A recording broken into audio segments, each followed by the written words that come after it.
Cette croix nous sera toujours chère. Elle est gloire et victoire pour moi. Et par elle, en la maison du Père,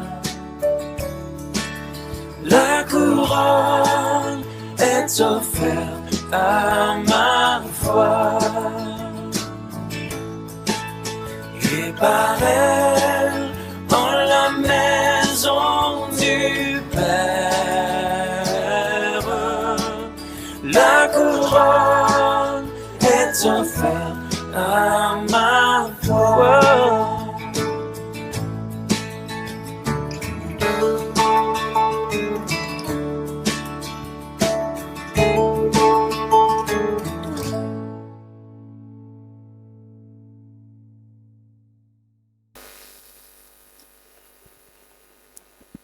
Alléluia, gloire à Dieu.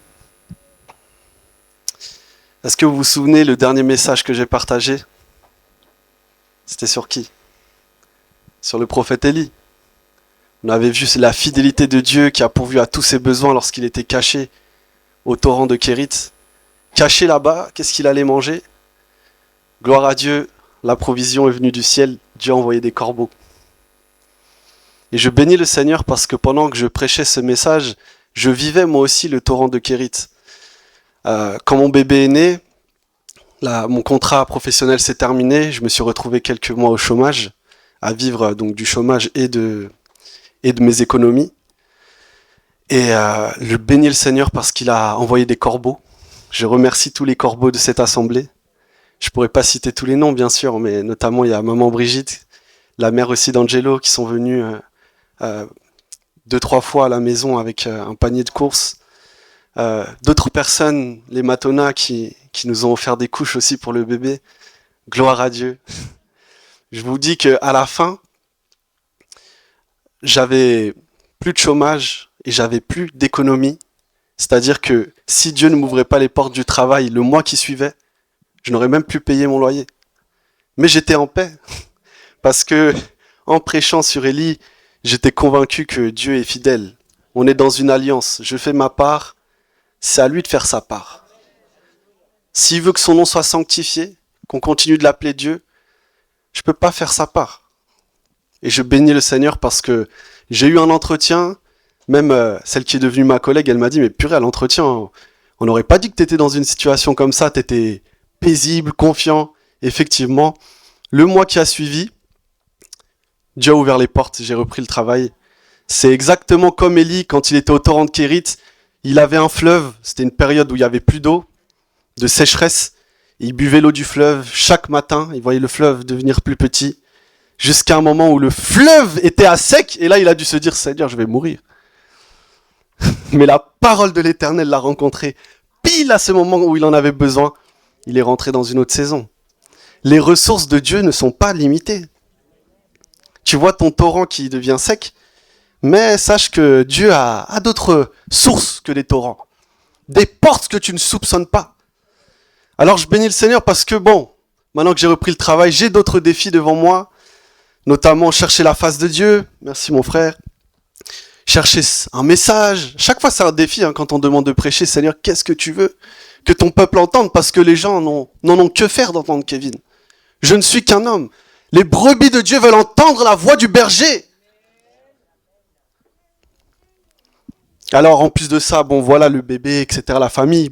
C'est un challenge, mais je bénis le Seigneur parce que ce message, je l'ai écrit quelques minutes par-ci, quelques minutes par-là, des fois pressé par la fatigue, mais nous y sommes. Et je crois que si le Seigneur m'a permis d'aller jusqu'au bout, c'est parce que ce message lui tient à cœur. Vous allez voir dans ce message, ça va éclairer certaines incompréhensions qu'on a sur la dynamique du péché. Parce qu'on parle du péché, mais il faut comprendre la dynamique sous-jacente du péché et également la dynamique sous-jacente du salut que Dieu apporte. Et tout cela doit converger vers une finalité qui est l'Église. Et c'est celle-là que je veux vous dépeindre, l'Église qui est la grande famille de Dieu. Amen. Alors, je vais introduire par une courte prière. Vous pouvez fermer vos yeux.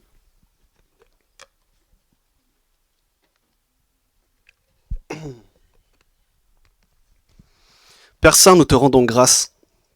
Tu es vivant, ressuscité, toujours le même, au milieu de tous ceux qui se rassemblent en ton nom. Et c'est là où les saints s'assemblent que tu déverses la bénédiction. Père de grâce, que ce message soit une bénédiction pour chacun d'entre nous et que nous puissions nous préparer à te rencontrer au nom de Jésus. Amen. Alors je vais lire dans Genèse chapitre 2, versets 18 à 25. Verset 18. Après que Dieu ait créé le monde, le ciel, la terre, etc., il va créer l'homme, Adam, à son image et à sa ressemblance pour gouverner la terre. Et il va dire ceci. L'Éternel Dieu dit, il n'est pas bon que l'homme soit seul. Il n'est pas bon que l'homme soit seul, je lui ferai une aide qui soit son vis-à-vis. Ensuite, on décrit Dieu qui... Bon, je lis. L'Éternel Dieu qui avait façonné du sol tous les animaux des champs et tous les oiseaux du ciel, les fit venir vers l'homme pour voir comment il les nommerait, afin que tout être vivant porte le nom que l'homme lui donnerait. L'homme donna donc un nom à tous les animaux domestiques, à tous les oiseaux du ciel et aux animaux sauvages. Mais il ne trouva pas d'aide qui soit son vis-à-vis. Alors l'Éternel Dieu plongea l'homme dans un profond sommeil. Pendant que celui-ci dormait, il prit une de ses côtes et referma la chair à la place. Puis l'Éternel Dieu forma une femme de la côte qu'il avait prise de l'homme, et il l'amena à l'homme. Alors l'homme s'écria, « Voici bien cette fois, celle qui est os de mes os et chair de ma chair, elle sera appelée femme, car elle a été prise de l'homme. C'est pourquoi un homme se séparera de son père et de sa mère, et s'attachera à sa femme, et les deux ne feront plus qu'un. L'homme et sa femme étaient tous deux nus, sans en éprouver aucune honte. » Alléluia. Quand vous lisez les premiers versets, les premiers chapitres de la Genèse, lorsque Dieu crée le monde, on voit une phrase qui revient comme un refrain. Dieu vit que cela était bon. Il crée la lumière c'est bon, la terre est bonne, les astres sont bons, les plantes sont bonnes, les animaux sont bons, mais tout d'un coup, Dieu, pour la première fois de la Bible, va dire quelque chose. Il n'est pas bon. Qu'est-ce qui n'est pas bon? Que l'homme soit seul. Pourtant, regardez la scène. Adam vit dans le jardin des délices, dans le jardin d'Éden. Il a un travail, une mission d'une grande noblesse. Il vit même dans la présence de Dieu. Et pourtant, ce n'est toujours pas suffisant. Il manque quelque chose d'essentiel pour qu'il puisse accomplir sa vocation. Il est seul. Seigneur. Et cela nous montre un principe. On peut être entouré de bénédictions, exercer de grandes responsabilités, et pourtant manquer ce qui est essentiel aux yeux de Dieu. Quoi? Être en relation avec les autres. Pourquoi? L'homme n'a jamais été créé pour être seul, et il n'accomplira jamais ce pourquoi il a été fait en restant solitaire. Si Dieu lui-même déclare qu'il n'est pas bon que l'homme soit seul, comment se fait-il que tant de chrétiens cherchent aujourd'hui à vivre leur foi seuls, isolés dans leur coin? Si Adam, dans un paradis terrestre, ne pouvait pas vivre seul, comment un chrétien qui vit dans un monde déchu peut prétendre y arriver? Peu importe l'abondance de ton contexte, peu importe la grandeur de ta vocation, s'il n'y a pas de relation avec les autres, si tu n'apprends pas à aimer ton prochain, à être en communion avec autrui, à découvrir qui sont tes frères dans l'assemblée, tu ne pourras pas connaître la joie qui couronne une vie accomplie, et Dieu dira que ce n'est pas bon. C'est un avertissement pour nous tous.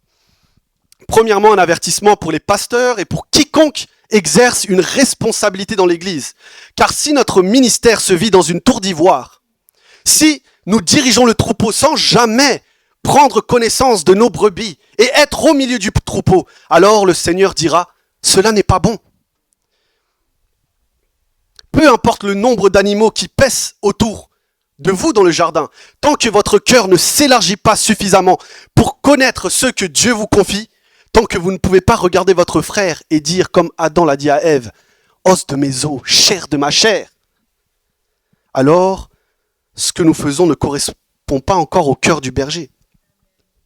Et c'est un avertissement aussi pour vous chrétiens, pour nous chrétiens. Si notre vie chrétienne consiste à cultiver notre petit coin de jardin, venir à l'église, faire notre petite tâche, consommer notre petit culte, sans jamais entrer dans une authentique communion fraternelle avec les autres saints, cela n'est pas bon. Dieu ne nous a pas appelés à être des cultivateurs solitaires, mais il nous a appelés à travailler. Dans quelle direction ? À travailler, à fortifier notre communion, afin que nous soyons un et que le monde voie la nature du Dieu que nous adorons. Alléluia. Et c'est aussi un avertissement pour nous, l'Église. Vous, Église, si vous pensez satisfaire le cœur du Seigneur en lui présentant tant la beauté de votre salle, la complexité de votre organisation, etc., je vous déclare que si votre assemblée resplendit comme le jardin d'Éden lui-même, s'il n'y a pas de véritable communion fraternelle, alors aux yeux de Dieu, vous êtes semblable à une carcasse sans viande, une bouteille sans eau, incapable de rassasier son cœur. Réfléchissez à ce que Jésus a dit. Le royaume de Dieu est au milieu de vous. Qu'est-ce que cela signifie ? Le royaume de Dieu est au milieu de vous. Cela signifie que le royaume de Dieu est visible et rendu présent lorsque les chrétiens sont en relation, lorsque les chrétiens sont en communion, lorsque vous vous aimez les uns les autres. Mais si il n'y a pas d'interaction entre les chrétiens, comment le monde verra-t-il la gloire du royaume de Dieu ? Alors, je sais bien évidemment que ici, l'image de Dieu, dans le texte que nous venons de lire, trouve son accomplissement dans le mariage d'Adam et Ève. Quand on dit qu'il n'est pas bon que l'homme soit seul, effectivement c'est pour introduire l'idée du mariage, il lui a créé un vis-à-vis, etc. Mais il y a un principe fondamental ici qui dépasse le cadre du mariage. C'est quelque chose qui nous enseigne sur la nature de l'homme. L'homme est un être relationnel. Tout être humain sur la terre a un désir fondamental d'être aimé, de se sentir aimé, d'être en relation. Vous mettez un bébé sans une maman, sans une interaction, sans un contact, il se laisse mourir. Nous sommes des êtres relationnels. Pourquoi ? Parce que nous sommes créés à l'image de Dieu. Et quel est ce Dieu dont nous portons l'image ? Le Dieu trinitaire. La Trinité est biblique, je ne sais pas si vous le saviez, mais c'est biblique. Et tous ceux qui ne sont pas dans cette doctrine que l'Église a crue tout au long de son histoire, vous êtes catégorisés d'hérétiques, si je puis dire. Le Dieu trinitaire, donc notre Dieu, ce n'est pas un Dieu solitaire. On parle du Père, du Fils et du Saint-Esprit. De toute éternité, Dieu est un Dieu d'amour qui est en relation. Et parce que nous sommes à son image, forcément, nous sommes des êtres relationnels. Voilà pourquoi il n'est pas normal de voir des chrétiens qui se vantent de croître dans leur communion avec Dieu, tout en fuyant de plus en plus la relation avec les saints. Je connais des gens comme ça. Toujours, soi-disant, je rentre dans une intimité avec le Seigneur. Moi, je me pose la question, est-ce que c'est pas une excuse pour fuir les hommes ? Seigneur, la maturité spirituelle consiste-t-elle à dépendre de moins en moins des autres ? À se passer de plus en plus des autres ? Ou entrer toujours plus profondément dans l'amour avec les autres ? Alléluia. Si la communion d'amour est l'essence même du Dieu qui nous a sauvés, d'où vient cette influence qui nous pousse à l'individualisme ? Ça ne vient pas de Dieu. Tout ce qui replie l'homme sur lui-même, tout ce qui le sépare de la communion, d'être tourné vers les autres, vers Dieu et son prochain, qui le replie sur lui-même, ne vient pas de Dieu. C'est la dynamique du péché. J'en viens à mon second point. L'individualisme, l'égocentrisme que nous voyons aujourd'hui dans notre société est une perversion profonde de la vocation de l'homme voulue par Dieu. Un chrétien qui vit de manière égocentrique et centré sur lui-même peut confesser avec sa bouche qu'il croit en la Trinité, mais concrètement, il le renie par sa manière de vivre. Là où l'Évangile nous révèle un Dieu qui se donne, regardez, le Père donne son Fils, le Fils donne sa vie, le Saint-Esprit se donne, se répand dans notre cœur. Eh bien, l'égoïsme, l'égocentrisme est un autre évangile. Moi d'abord, ma réalisation, mon épanouissement. Et même dans l'église, il y a des gens comme ça. Soi-disant parce que j'ai un appel, parce que c'est ma réalisation qui doit primer. Peu importe si je divise l'église, si je suis en scandale. J'appelle ça l'esprit d'Hollywood. Vous regardez trop le film d'Hollywood, vous croyez que vous êtes la star et le héros du film, et c'est vous qui primez sur tout le monde. Derrière cette idée se cache une vieille voix que la Bible connaît bien, celle du serpent dans le jardin. Parce que dans le jardin, et depuis ce jour, le diable murmure ceci à l'oreille des hommes: vous serez comme des dieux. Seigneur, quelle méchanceté! Voyez, l'homme qui ne devait pas vivre centré sur lui-même, mais renoncer à lui, se livrer entre les mains du Dieu qui l'a créé, être rendu participant de l'Esprit de Dieu, c'est-à-dire recevoir tout de la main de son Père comme un fils. Et bien séduit par le diable, qu'est-ce qu'il a fait? Il a renié son Père, le Créateur. Il a récupéré sa vie pour être son propre Père. La méchanceté de l'homme. Ô Seigneur! Le livre de Job nous dit que lorsque Dieu créa le monde, les anges étaient en train de l'acclamer, les anges étaient en train de le louer. Alors imaginez quelle fut la tristesse des anges lorsqu'ils ont vu l'homme se séparer de sa source. Ne devrions-nous pas pleurer nous aussi? Et pourtant, au lieu de pleurer, voyez ce que les hommes d'aujourd'hui font. C'est cette même attitude qui a fait chuter Adam et Ève que nous sacralisons et élevons comme un modèle à désirer, comme un idéal. Pas besoin d'aller loin, vous regardez les hommes politiques, certains héros dans les films, etc. Qu'est-ce qu'on voit? Des hommes égocentriques. Dans la musique aussi, le rap, etc. Des hommes du péché, des hommes de l'iniquité. Si je prends le langage de Jean-Baptiste, des fils, comment il dit? Race de vipères, voilà pour... Seigneur. Mais l'homme qui veut vivre ainsi, qui se coupe de sa source, apprendra bien vite qu'il est poussière et qu'il retournera à la poussière. Psaume chapitre 2 dit ceci. Le psaume 2 dépeint toutes les nations qui sont animées de ce sentiment d'égocentrisme. Ils disent: détachons nos liens de l'Éternel, détachons nos liens de son Messie, que nous n'ayons aucun maître si ce n'est nous-mêmes. Et quelle sera leur fin? La Bible dit que loin de l'Éternel est dans les cieux, et il se rit, parce que leur fin sera la perdition. Et je vais vous montrer qu'est-ce que dit l'esprit de ce oint, de ce Christ que nous devons embrasser avec crainte. Le Seigneur nous dit que personne ne cherche son propre intérêt, mais que chacun cherche plutôt celui d'autrui. Alors il y en a certains qui me diront: oui Kevin, mais là il s'agit de Jésus, il avait la nature divine, nous ne sommes que des hommes nous. Bien entendu, mais je vais vous montrer des exemples d'hommes faits de chair et de sang comme vous et moi, mais qui ont permis à l'Esprit du Christ de remplir leur cœur de ses sentiments, et vous allez voir leur manière de vivre, et quelle fut la gloire de leur fin. Prenons premièrement Joseph. Joseph, seul sur une terre étrangère, rejeté, abandonné, trahi par ses frères, vendu comme un esclave, chez Potiphar son maître, la première fois depuis très longtemps, enfin des bras de consolation s'ouvrent à lui. La femme de son maître qui veut coucher avec lui. Si ça aurait été l'homme moderne, égocentrique, la question aurait été vite réglée. Ah, je vais fermer les yeux sur les blessures que je pourrais infliger à mon maître. Après tout ce qu'on m'a fait, je dois enfin penser à moi. C'est à mon tour d'être heureux. Mais voyez ce que Joseph va répondre. Il dit: comment ferais-je un aussi grand mal et pécherais-je contre Dieu? Joseph avait compris quelque chose. Mon bonheur n'est pas plus important que le bonheur de mon prochain. Et vous? Comment auriez-vous agi si votre bonheur et celui d'autrui entraient en collision? Joseph a renoncé et voyez la bénédiction qui a couronné sa fin. Ruth. Vous connaissez Ruth? Lorsque son mari est mort, rien ne l'obligeait à rester avec sa belle-mère, Naomi. Elle aurait pu se dire: cette relation, qu'est-ce qu'elle m'apporte? Elle ne m'apporte rien. Je vais laisser ma belle-mère et je vais refaire ma vie. Combien de gens sont comme ça avec l'église? Qu'est-ce que cette église m'apporte? Rien. Je pars.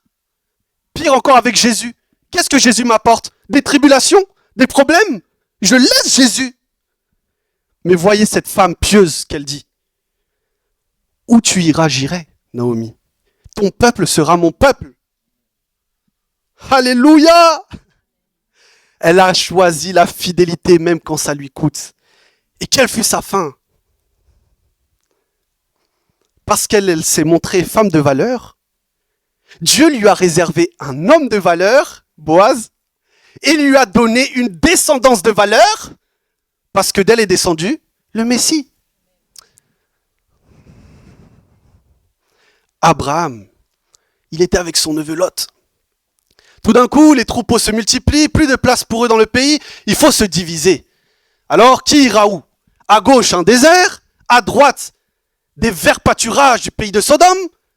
Qui va choisir qui ira où? Qui choisit en premier? Dans la logique, c'est Abraham. C'est lui le patriarche. C'est lui qui a l'autorité.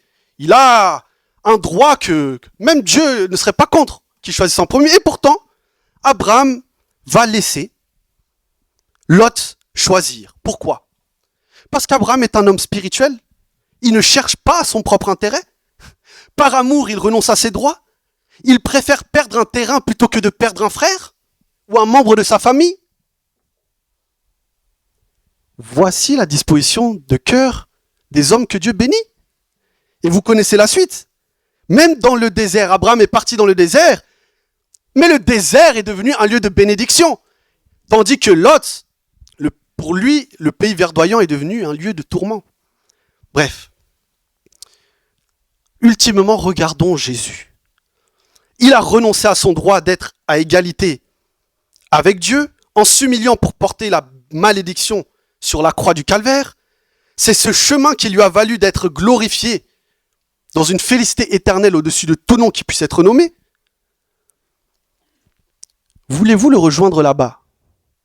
Voulez-vous rejoindre le Christ dans les cieux? Alors, pourquoi continuer de refuser de le suivre sur le chemin du renoncement qu'il a lui-même emprunté? Si c'est dans la mort et le renoncement que le Christ nous a sauvés, comment pensez-vous conduire vos enfants ou les membres de vos familles au salut en prenant le chemin de la querelle? La Bible dit que c'est par l'orgueil qu'on excite des querelles. Or, l'orgueil ne vient pas de Jésus qui est doux et humble de cœur, mais vient du diable. Voulez-vous faire la volonté du diable pour qu'on vous considère comme ses fils et ses filles? Si vous êtes ici, j'imagine que non. Alors, faites les œuvres de votre Père et pardonnez richement comme il vous a pardonné en Christ. Mais tous ne le feront pas. Et Paul décrit la vie des fils du diable comme ceci, dans 2 Timothée 3, versets 2 à 3. Ils seront égoïstes, amis d'eux-mêmes, sans affection naturelle, centrés sur eux, amis d'eux-mêmes. C'est-à-dire, quand il s'agit d'eux-mêmes, il faut leur pardonner tout. Mais quand il s'agit des autres, alors ils se donnent à cœur joie de les condamner, de les accuser et de les détruire. Ils postent sur les réseaux sociaux leurs émotions au monde entier. Mais ils sont incapables de pleurer avec ceux qui pleurent et de porter les fardeaux des autres. Seigneur, voilà ce que le péché produit. Le péché centre l'homme sur lui-même, le sépare des autres, l'isole. Adam, quand il a péché, sa communion avec sa femme est brisée. Puis ensuite, Caïn, à cause du péché, il tue son frère et il devient fugitif et vagabond sur la terre. Regardez comment ça escalade. De plus en plus isolé. Il devient un vagabond qui marche dans les déserts. Alors il n'a pas la paix dans son cœur. Et qu'est-ce que Caïn fait? Il commence à bâtir des villes, à développer des techniques. Les hommes aujourd'hui sont comme ça. Ils sont dans une intranquillité de l'âme permanente. Ils sont dans toutes sortes d'agitations, toutes sortes de divertissements. Et oui, ils développent beaucoup d'art, de culture, de technologie, etc. Mais au fond, dans leur cœur, on dit paix, paix, mais il n'y a pas de paix. Et pendant ce temps, le diable se frotte les mains. Parce que s'il isole les hommes, c'est pour mieux les dévorer. Vous en doutez? Vous pensez que ça c'est la Bible, ce sont des histoires du Moyen-Âge de l'époque. Voyons ce que les chercheurs disent. L'isolement social augmente le risque de mortalité prématurée autant que fumer 15 cigarettes par jour.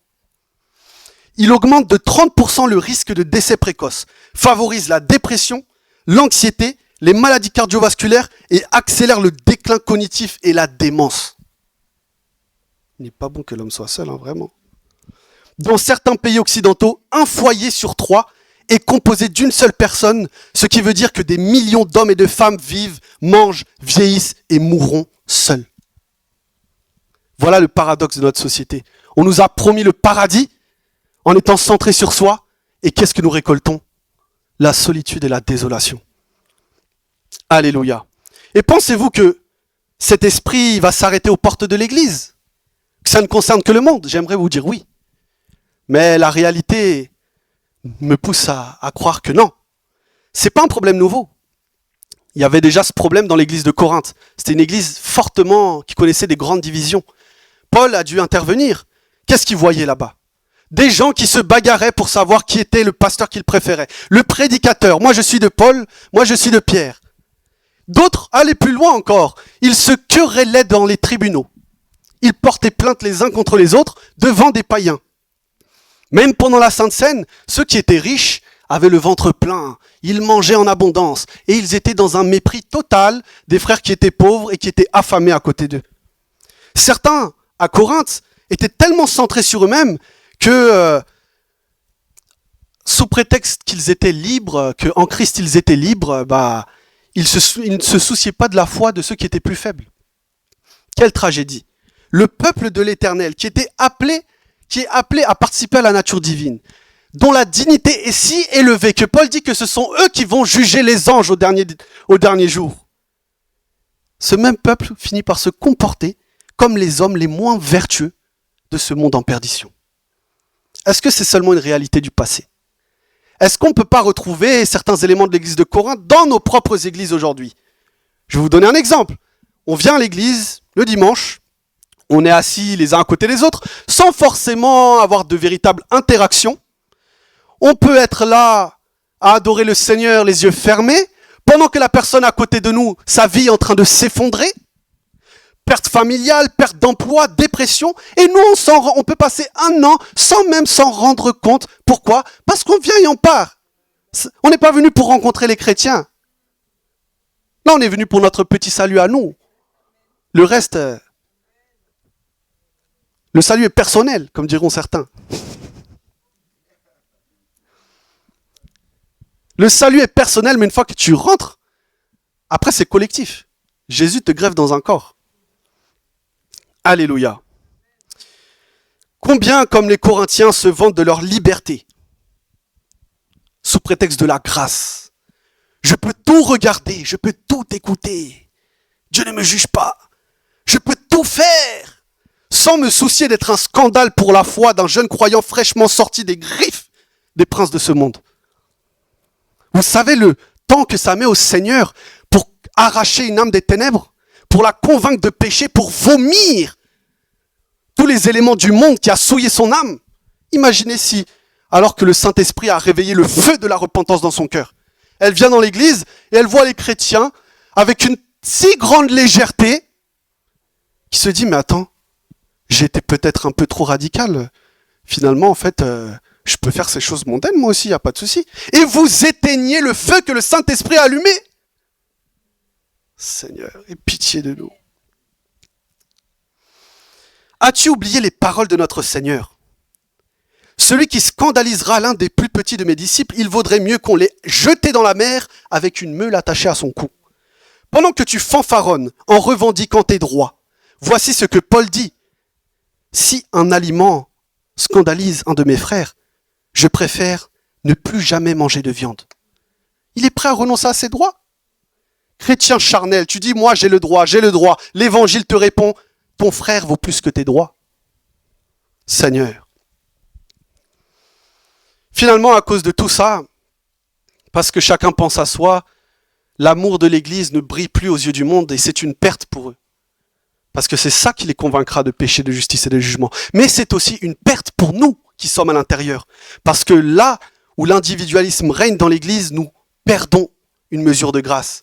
Car, remarquez ceci dans l'Écriture. Je ne sais pas si vous avez déjà fait le lien, mais où est-ce que Dieu promet sa présence, principalement dans l'Écriture? Amen. Vous avez Thomas. Lorsque Jésus est ressuscité, il apparaît aux apôtres, mais Thomas n'est pas là. Puis après, Thomas vient, il n'arrive pas à croire que Jésus est ressuscité. Et quand est-ce que Jésus va réapparaître? Quand ils sont à nouveau réunis. Thomas n'était pas avec les autres. Il a manqué la visitation du ressuscité. C'est que quand il s'est joint avec les autres, en communion avec les saints, que Jésus est apparu. Jésus attend que les saints se rassemblent. Il n'y a pas de bénédiction sur l'individualisme spirituel. Jésus n'a-t-il pas dit, là où 2 ou 3 sont réunis en mon nom, je suis au milieu d'eux. Vous aimez que le lieu secret, le lieu secret. Ferme bien ta porte, double verrou. Oui, c'est vrai, il y a le lieu secret, mais même quand les disciples étaient sur la montagne, dans ce lieu secret, et qu'ils voulaient y rester indéfiniment, Jésus a dit, arrêtez de dire ce que vous ne comprenez pas, descendons. Le lieu secret va t'emmener à te réunir avec les autres. Le psalmiste ne dit-il pas qu'il est bon et agréable pour des frères de demeurer ensemble, car c'est là que l'Éternel envoie la bénédiction et la vie. Alléluia. Comprenons la visée de la rédemption. Jésus t'a trouvé, toi, pierre précieuse. Mais son but, c'est pas simplement de ramasser des pierres individuelles. Jésus doit rassembler les pierres pour fabriquer un temple, une église dans laquelle la présence de Dieu, la Shekinah de Dieu, va pouvoir habiter. Alléluia. Vous, les chrétiens de la Pentecôte, qui vivez jour et nuit enfermés seuls dans des grottes, jusqu'à fuir tout rassemblement, n'est-ce pas lorsque les 120 furent réunis dans la chambre haute, que la gloire de la Pentecôte s'est répandue et les a tous remplis? Amen. Oh, l'église, c'est le lieu de la rencontre. Lorsque tu te réunis avec les saints, il faut que tu aies cette vision spirituelle. C'est le lieu où le Seigneur se manifeste. Amen.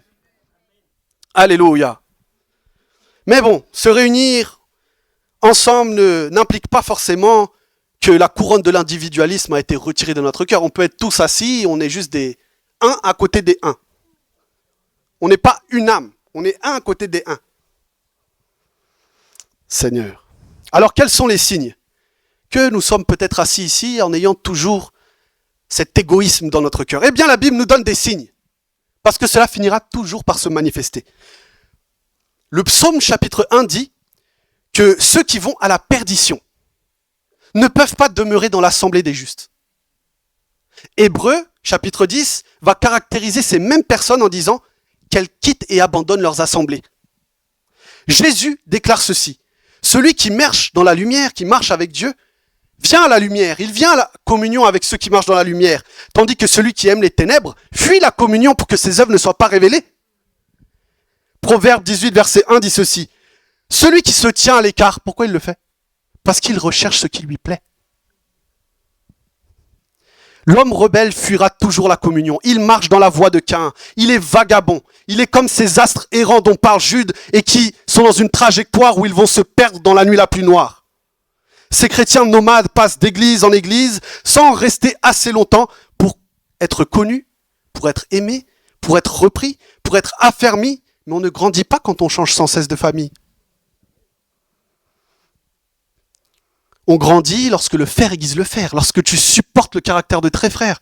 C'est comme ça que le Seigneur nous sanctifie. Et celui qui fuit la communion passe à côté du principal instrument que Dieu a pour nous sanctifier, la relation avec les autres, la vie communautaire, l'Église. Mais ça va plus loin, parce que dans l'Épître aux Hébreux, on donne 2 avertissements.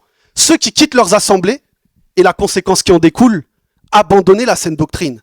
Souvent, ceux qui se séparent du corps, que ce soit l'église locale ou que ce soit la considération de l'église au travers des siècles, ceux qui se séparent pour faire route seule, finiront dans l'hérésie. Combien de chrétiens considèrent que l'engagement envers une église est facultatif, qui peuvent s'en passer? Ce sont des personnes qui veulent celui qui est la tête, ils disent vouloir celui qui est la tête, mais ils rejettent le corps. Ils prétendent rechercher le pasteur, mais ne veulent pas suivre le troupeau. Ils disent aimer l'époux, mais méprisent l'époux. Pensez-vous que c'est une foi biblique que ces gens vivent? N'est-ce pas déjà un fruit qui prouve leur égarement? Je pense particulièrement à tant de chrétiens que j'ai rencontrés qui ne jurent que par leur propre interprétation, qui ne jurent que parce que le Saint-Esprit leur a personnellement et directement révélé. Le Saint-Esprit leur révèle tellement de choses, mais apparemment le Saint-Esprit ne leur révèle pas d'être avec les autres, d'écouter leurs aînés, d'écouter leurs pères dans la foi. Or, ce même esprit qui a inspiré le livre des Proverbes dit que l'insensé, c'est celui qui ne veut pas écouter. Et celui qui ne veut pas écouter dans les livres des Proverbes marche vers la mort. Seigneur. Encore un verset d'une grande importance pour ce type de personnes. Paul dit, dans l'Épître aux Corinthiens, que si quelqu'un pense avoir des pensées inspirées, des paroles inspirées, il doit encore le soumettre au jugement de l'assemblée des saints. Oui, le Seigneur, le Saint-Esprit t'habite, il te conduira dans toute la vérité. Mais si tu penses être inspiré, tu dois quand même le soumettre au jugement des saints. Je parle de l'église locale, mais je parle même de l'église universelle, de l'histoire de l'église. Des chrétiens qui disent « Ah non, moi, j'ai pas la conviction que avoir une vie dans une assemblée... » Frère, écoute, sois un peu humble, s'il te plaît. Dans toute l'histoire de l'église, on dit que on n'a jamais vu un chrétien sans église. Et toi, tu viens 21e siècle et le Seigneur t'a révélé autre chose. Hérétique. Non, s'il te plaît, arrête. Des chrétiens qui n'écoutent même plus de musique. Ils viennent plus à l'église. Dès qu'on prend une guitare, une batterie, etc. Non, je peux pas aller dans une église à cause de ça. Mais attends, tu regardes l'histoire de l'église, il y a toujours eu la louange, il y a même David, il prend la harpe, etc. Le Seigneur m'a révélé. Mais bien-aimés, réfléchissons. Sommes-nous seuls à avoir reçu l'Esprit du Seigneur? L'Esprit de vérité n'est-il pas à l'œuvre dans la vie de tous les saints, dans tous les siècles? La Bible ne parle-t-elle pas d'une nuée de témoins? Moi, quand je prêche comme ça, là, il y a une nuée de témoins. Il y a probablement Paul, les 12 apôtres qui écoutent. Et si quand je parle, ils disent pas Amen, c'est problématique pour moi. Imaginez, je prêche, ils sont tous dans le ciel en train de dire c'est qui lui? J'attends qu'il monte, hein. On va lui dire. Il faut être en communion avec les chrétiens de tous les siècles. Quel orgueil pour croire que on aurait compris à nous seuls ce que 20 siècles de croyants fervents auraient ignoré. Bon, j'avance. Si on vit notre vie chrétienne comme ça, le Seigneur dit ce n'est pas bon, ce n'est pas bon, ce n'est pas bon. Et le monde, notre témoignage n'aura pas d'impact pour le monde. Si nous ne nous aimons pas, nous ne nous considérons pas les uns les autres. Nous devons retrouver les sentiments qui étaient en Jésus-Christ. Alors je vais vous les montrer. Les sentiments du Christ qui sont à l'opposé de l'égocentrisme actuel. Lui, imaginez Jésus. La Bible dit qu'il existe de toute éternité. Il était dans l'amour du Père de toute éternité. Il n'avait pas besoin de nous. Mais son cœur est tellement généreux que Dieu n'a pas voulu se satisfaire que de son Fils. Il a voulu prendre des hommes du néant, de la poussière, qui n'étaient rien, pour les élever à la dignité des fils, pour nous adopter, avoir une grande famille. Jésus n'a pas voulu le ciel sans nous. Quel cœur tourné vers les autres. Le Seigneur a vu un monde d'orphelins où tout le monde était divisé, et Jésus était dans une parfaite communion avec le Père. Il a dit, je dois réparer. Le premier Adam a introduit cette vie d'égocentrisme. Moi, le deuxième Adam, je viens pour créer une nouvelle humanité. Leur donner ma vie pour que cette vie leur apprenne à aimer le Père, à aimer leurs frères, à être semblables à moi. Leur donner ma vie. Amen. C'est pour ça que quand Jésus vient, comme le Fils dans un monde d'orphelins, les gens sont étonnés, les gens sont choqués, les gens sont frappés. Ils voient quelque chose en Jésus que eux n'ont pas. Les orphelins sont toujours dans l'insécurité, un peu inquiets, stressés. Mais Jésus lui-même, devant les épreuves de la vie, il semble être plein d'assurance. Parce que le Père était toujours avec lui. Et son intimité avec le Père était si forte qu'il était légitime qu'on l'appelle le Fils de Dieu.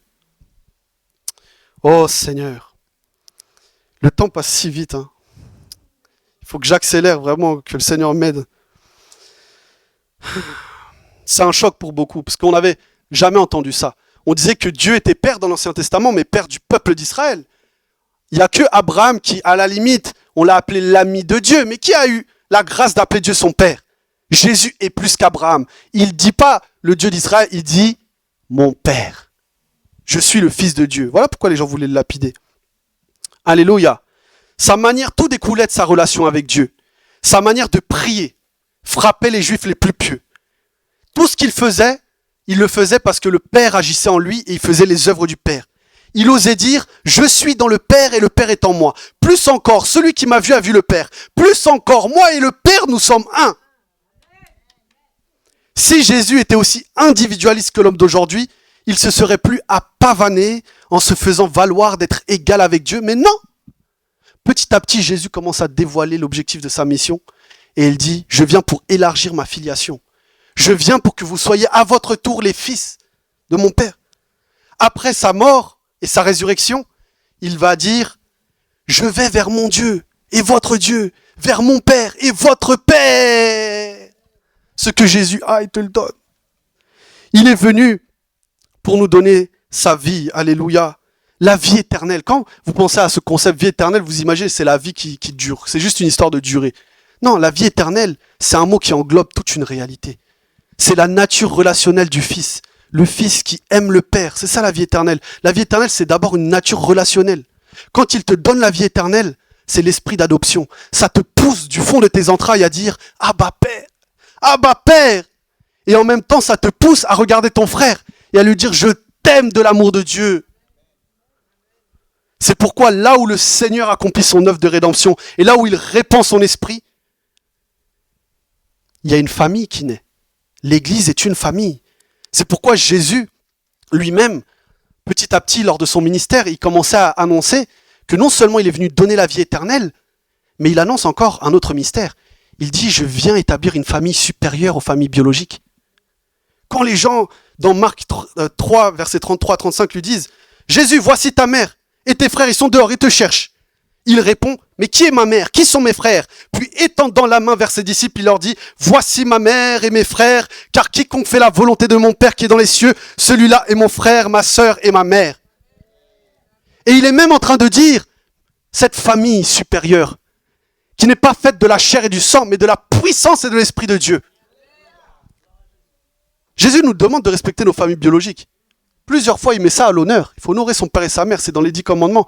Mais il nous dit que la famille biologique n'est pas une fin en soi. Ce n'est qu'une ombre qui doit nous conduire vers la réalité plus excellente qui est la famille de Dieu. Et lorsque les deux se confrontent, c'est la famille de Dieu qui doit primer. Imaginez, je crois que c'était Zachée, deux disciples qui étaient en train de travailler avec leur père du poisson.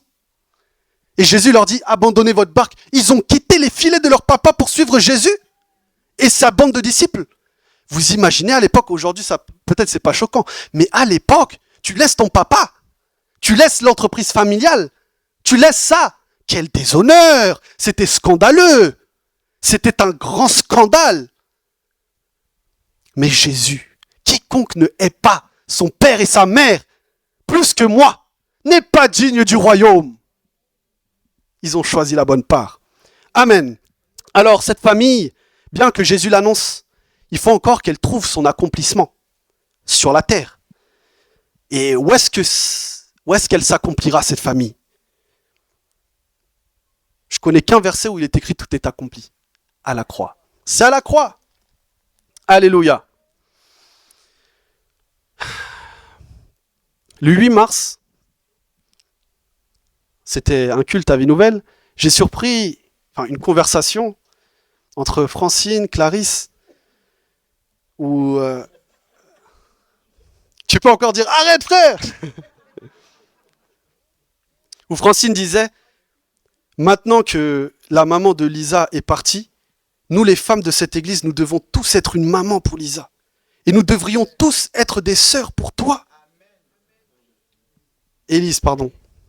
J'ai rarement entendu une phrase aussi biblique, aussi remplie de l'esprit de l'évangile. Voyez, nous allons lire 2 versets. Jean, verset 19. Lors de la crucifixion, voyez. Puis Pilate fit placer un écriteau que l'on fixa au-dessus de la croix. Elle portait cette inscription. Jésus de Nazareth, roi des Juifs. Près de la croix de Jésus se tenait sa mère, la sœur de sa mère, Marie, femme de Clopas, et Marie de Magdala. Jésus sur la croix. En voyant sa mère à côté d'elle, le disciple qu'il aimait, Jésus dit à sa mère, voici ta mère. Voici ton fils, pardon. Puis il dit au disciple, voici ta mère. Et à partir de ce moment-là, le disciple Jean prit Marie chez lui. C'est devenu sa mère. Et Jean est devenu le fils de Marie. Seigneur. À l'heure où Jésus est en train de porter la colère de Dieu, l'une des rares paroles qu'il prend soin d'exprimer, c'est ceci. Femme, voici ton fils. Fils, voici ta mère. Autrement dit, si ma chair est déchirée sur cette croix, c'est pour que vous puissiez recevoir l'Esprit et que vous formiez ensemble une famille, une véritable famille. Quelle consolation! Peut-être n'avez-vous pas eu la famille que vous auriez dû avoir. Il y a tellement de gens qui ont des traumatismes comme ça, dû à la famille tout simplement. Peut-être votre vie a-t-elle été transpercée dans les entrailles par une épée comme ce fut le cas de Marie. Mais voyez la tendresse de notre Seigneur Jésus crucifié. Alors qu'il vit le plus grand abandon que l'histoire ait connu, il pense encore à ceux qui pourraient être abandonnés. Il ne laissera pas Marie orpheline. Il la remet entre les mains du disciple Jean. Et toi, bien-aimé, penses-tu que maintenant que le Christ est assis dans les cieux, il ne se soucie pas de ta solitude? Par son Saint-Esprit et par son Église, il va te donner l'amour d'une famille dont tu as besoin. Amen. Et finalement, par quel moyen, par l'amour de Dieu se répand dans nos cœurs pour que nous puissions enfin vivre cette réalité qu'est la famille? Jean nous donne la réponse. Au moment où Jésus prononce ces paroles, qu'est-ce qui est écrit sur sa croix? Jésus de Nazareth, roi des Juifs. Jean montre que c'est lorsque Christ est reçu comme roi et qu'il règne dans nos cœurs que nous pouvons véritablement vivre la réalité de l'Église famille. Quelles sont les preuves qu'il est entré dans son règne? On dit Jésus règne, mais pour celui qui ne croit pas, quelles sont les preuves visibles et tangibles qui prouvent que Jésus est le roi? Alors, bien sûr, il y a sa résurrection. Le fait qu'il est ressuscité, c'est une preuve que ce qu'il disait à son sujet est vrai. L'effusion du Saint-Esprit, quand les chrétiens parlent en langue, c'est bien la preuve qu'il y a quelqu'un dans le ciel qui a envoyé cet esprit. Mais il y a notamment la transformation relationnelle. Ça, c'est une dimension de la Pentecôte qu'il faut qu'on redécouvre. Oh Seigneur, lorsque le Christ règne, son esprit se répand dans nos cœurs et nous ne sommes plus des orphelins. Il nous unit les uns les autres pour former une famille. Ce n'est que lorsque nous nous aimons de cette manière que nous pouvons prétendre honorer son sacrifice et manifester sa royauté. Jésus n'a-t-il pas dit « Voici mon commandement, que vous puissiez vous aimer les uns les autres » ? Mais Seigneur, à quoi cela ressemble-t-il concrètement? C'est quoi tes commandements? C'est flou. Est-ce que si Marie vient me parler à la fin du culte de sa solitude, je dois l'écouter en grinçant des dents et en me disant « Oh mince, je veux rentrer à la maison, fais vite Marie !» Non, Jean, tu dois l'aimer jusqu'au bout. Tu dois l'aimer comme ta mère. Quel disciple obéissant. Parce que juste après, le texte dit, dès ce moment-là, le disciple l'a pris chez lui. La réalité spirituelle doit devenir une réalité concrète. On parle de la famille de Dieu, etc. Oui, mais il faut que ça devienne concret. Certains soupirent, Seigneur, moi, je n'attends que ton ciel. Je fais ça parce que des fois, il faut démasquer l'hypocrisie de notre foi. Seigneur, je n'attends que ton ciel, cette cité sainte où je serai uni avec mes frères comme tu es uni avec le Père, Seigneur. Je te réponds, le Christ n'est-il pas déjà à l'œuvre pour que la volonté du Père qui est dans le ciel soit faite sur la terre? On dit que Moïse a bâti le temple sur la terre selon le modèle qui est dans les cieux. Jésus bâtit l'église selon le modèle de la cité sainte. Est-ce qu'on n'a pas reçu l'esprit et la puissance du siècle à venir? Alors si oui, nous devrions voir de plus en plus les prémices de la Jérusalem céleste se manifester maintenant dans l'église, dans notre relation. C'est pour ça qu'on nous appelle les citoyens du ciel, non? C'est pourquoi Paul dit dans 1 Timothée 3, verset 15, « Je t'écris afin que tu saches comment il faut se conduire dans la maison de Dieu, qui est l'église du Dieu vivant. » L'église est une maison, c'est une famille. Et il ajoute, c'est pourquoi il faut traiter le vieillard comme ton père, les jeunes gens comme tes frères, les femmes âgées comme tes mères, les jeunes comme des sœurs et des frères. Si vraiment nous commençons à vivre l'église famille, nous commençons à vivre la maison de Dieu, nous allons vite apprendre comment après vivre dans nos propres maisons. Parce que le modèle de Dieu doit être dans l'église. Et dans l'église, ça doit t'apprendre à vivre dans ta propre maison. C'est pour ça Paul il dit ceci. Je vous donne un petit exemple au sujet des anciens. Il dit que les anciens, une des prérogatives pour être anciens, c'est qu'ils doivent apprendre à bien gérer leur maison. Leur rôle n'est pas simplement de siéger dans un conseil d'administration, mais de devenir, par leur manière de prendre soin de l'Église, un modèle vivant de mari et de père. Imaginez un ancien tellement en conflit avec sa femme qu'ils vont dans des églises séparées. Quel type d'homme ça va donner comme exemple pour les enfants de Dieu? Personne ne dit rien dans l'assemblée. Des fois, on ne se reprend pas entre frères. Mais ce n'est pas parce qu'on ne dit rien que Dieu est d'accord. Mes pensées ne sont pas vos pensées. Bon, allez, dernière partie. Comme ça, la direction est un peu en paix et on va pouvoir passer à la suite. Seigneur, fais grâce. Bon, alors, les pères. Moi, je veux vous parler à vous, les orphelins qui n'ont jamais eu de père. Toi qui as grandi sans entendre une parole à la fois ferme et tendre qui construit un homme. Toi qui as dû te débrouiller tout seul, affronter la vie sans boussole, qui porte une fatigue dans son âme d'avoir dû te construire seul. C'est pas juste. Oui, t'aurais dû avoir un père. C'est pas de ta faute. C'est à cause du péché des autres, du manquement des autres. Il y a quelque chose qui s'est fragilisé en toi. Tu as cette difficulté à te sentir légitime, ce doute constant, cette peur de ne pas être à la hauteur, cette anxiété, comme si tout repose sur toi. Et face aux figures d'autorité, tu as de la peur, parce qu'au fond, tu as le sentiment d'être encore un petit enfant. Alors tu passes ta vie à vouloir prouver, encore et encore, et tu cherches l'approbation, sans jamais t'arrêter. Mais écoute, Jésus a pourvu. Il est venu enfanter une famille où nous devrions trouver des pères au centuple. Je vois beaucoup d'hommes dans cette assemblée, mais est-ce qu'il y a des pères? Vous voyez Paul, quand il est arrivé dans une ville, il a remarqué un jeune Timothée, entre guillemets un jeune orphelin. Il est devenu son père spirituel. Paul exerçait son ministère comme un père. N'y a-t-il pas dans cette maison des hommes appelés à transmettre, à corriger avec douceur, à encourager, à protéger? Protéger sans écraser. Hein. Parce que je connais aussi les pères qui sont un peu pervers, les soi-disant mentors, pères spirituels, etc., qui ne font qu'avorter ta destinée, qui ne t'écoutent pas. Je ne parle pas de ce type de père, mais des pères qui vont chercher ton intérêt, ton développement, te montrer le chemin, prier pour toi. Vous les hommes de Dieu qui dites être remplis de l'esprit, est-ce que l'esprit du Père Céleste ne vous presse-t-il pas? Cet esprit qui révèle Dieu comme celui qui est compassion et ému devant son peuple qui n'a pas de berger, comme le père du fils prodigue qui court pour relever son fils qui était perdu. Cet esprit-là ne vous pousse-t-il pas à faire de même? Mais bien aimés, je voudrais vous dire que si les hommes manquent à l'appel, même dans cette église, Dieu lui reste fidèle. Tu as un Père dans les cieux qui se soucie de toi.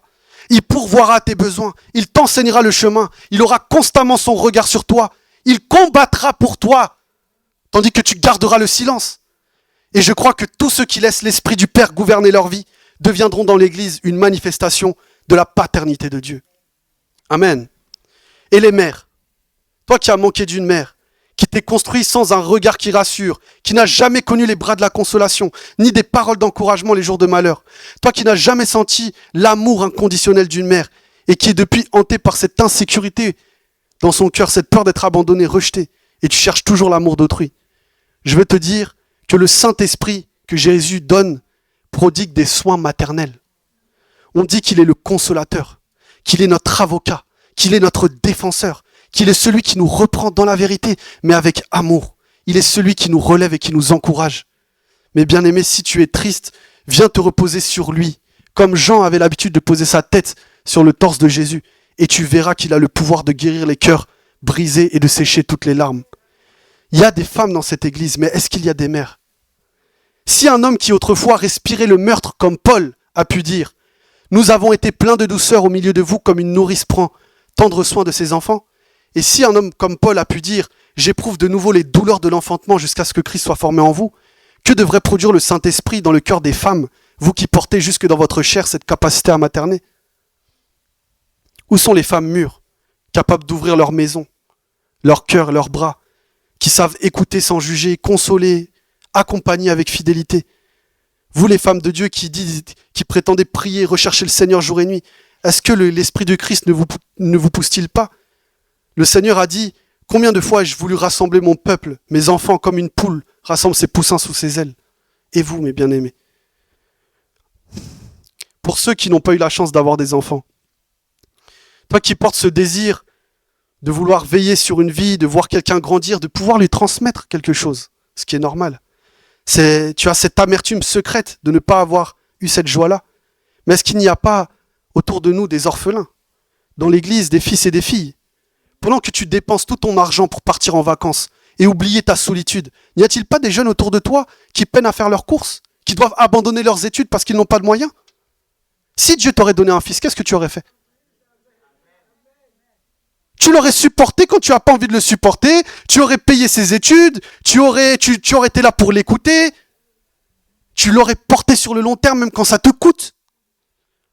Alors pourquoi ne pas faire cela pour des jeunes livrés à eux-mêmes qui sont assis dans l'église? La maison de Dieu est remplie d'enfants qui manquent de repères et qui cherchent juste un foyer qui va les recevoir, les écouter et les conseiller. Les frères, il y a des familles où tout ce que tu as connu dans la fraternité, c'est que des bagarres, des rivalités, des 11 disputes, qui va avoir la plus grosse part du gâteau dans l'héritage, etc. Tu n'as jamais connu un frère qui te supporte, qui te dit la vérité, qui est là pour te soutenir dans tes combats.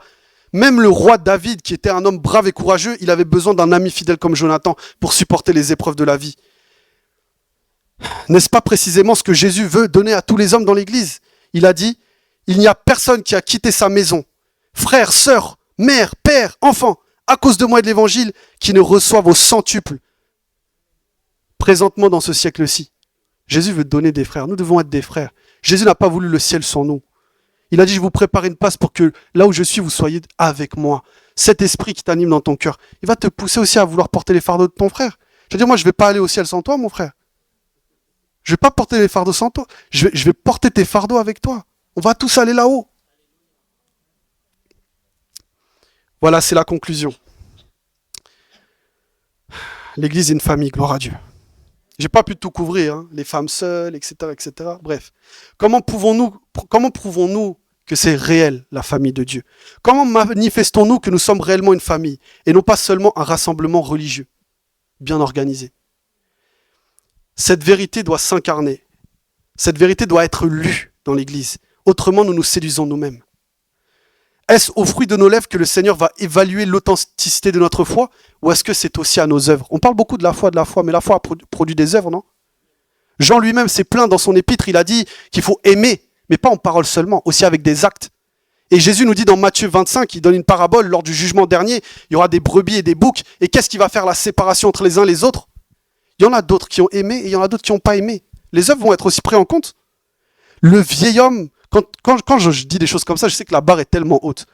Le vieil homme, en entendant cela, il doit crier au scandale. Il doit dire, c'est impossible.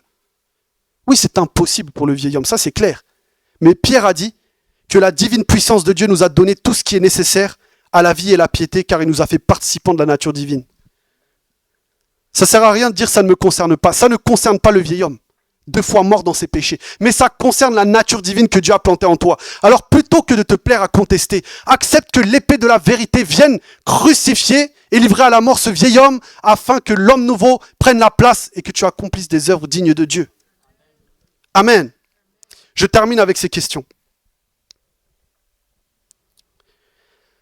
Est-ce qu'une personne âgée, vivant seule, peut dire au milieu de nous, « Je n'ai plus mon conjoint, mais je suis comblé de fils et de filles, de frères et de sœurs qui veillent sur moi dans l'église. » Est-ce que nous voyons ces personnes seules comme notre propre père, notre propre mère qui a besoin de notre réconfort? Deuxième question. Est-ce qu'un jeune converti qui n'a pas de famille chrétienne peut dire en arrivant dans l'église, « J'ai trouvé des pères et des mères, des frères qui vont m'apprendre à devenir un homme de Dieu » Est-ce qu'un étudiant qui est au milieu de nous peut dire « J'ai trouvé dans l'église des parents pleins de sagesse » Il ne suffit pas juste d'être des parents, il faut aussi demander la sagesse. Dans cette église qui vont me conseiller. J'ai des petits frères et des petites sœurs que je peux aider à mon tour. Est-ce que les couples en difficulté au milieu de nous peuvent dire « Nous avons une personne de confiance à qui nous confier quand ça ne va pas » Quelqu'un qui ne va pas trahir nos secrets, mais qui va préserver notre nudité. Quand quelqu'un te confie un secret et que tu es tenté de le dire aux autres, rappelle-toi ce qui est arrivé aux fils de Noé, qui ont exposé sa nudité. La malédiction s'est attachée à eux et à leurs descendants. Quand quelqu'un me donne un secret, que des fois, parce qu'on aime tellement parler, raconter des bobards, on est tenté de le raconter à quelqu'un, je me rappelle cette histoire. Tu veux finir maudit comme le fils de Noé? Sachez garder les secrets.